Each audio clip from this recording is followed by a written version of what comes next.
So the thing about climate change is that it's driven by human actions, and that means that it's both women and men and boys and girls who are contributing to the problem and also need to be contributing to the solution. And so one of the reasons why it's so important is that it is an area where countries can find easy ways to increase ambition when they increase the effectiveness by ensuring that what they're doing is fully inclusive.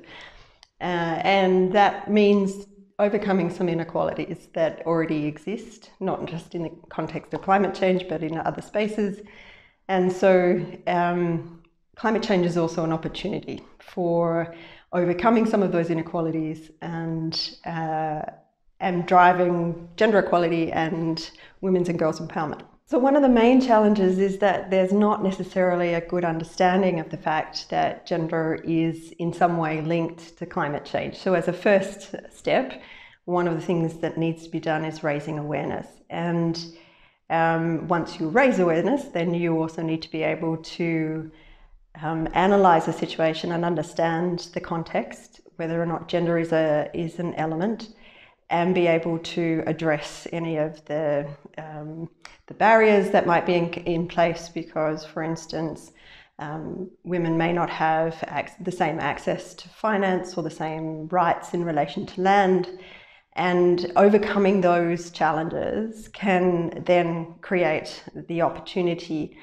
So for the first challenge, as I say, is raising awareness, and that's certainly an area in which the global community can engage and is an area in which we're seeing more and more engagement by associations, by civil society, but also in the private sector, where we see this topic, the understanding of this topic growing. And so the challenge is being dealt with across all aspects of society.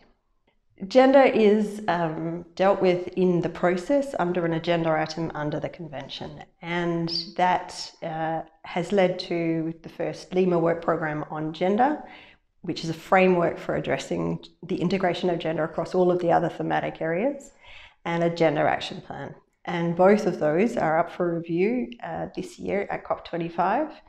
And so parties will be reflecting on how the first Gender Action Plan how successful it's been, where the challenges have been, and where further work might be required. And as part of that, they'll be looking to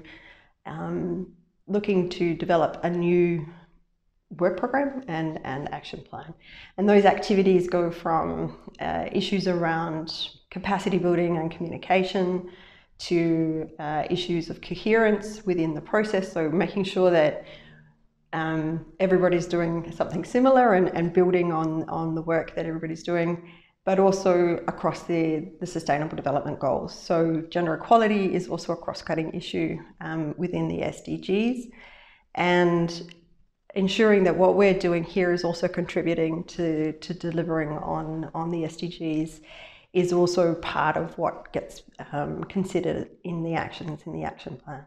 The expectation is that there will be a new work program, which is the framework for how gender is integrated in the process, and a new action plan. And the expectation is that that will be for a period of up to 5 years, and there will be a whole new set of activities, as well as building on some of the existing activities that are there.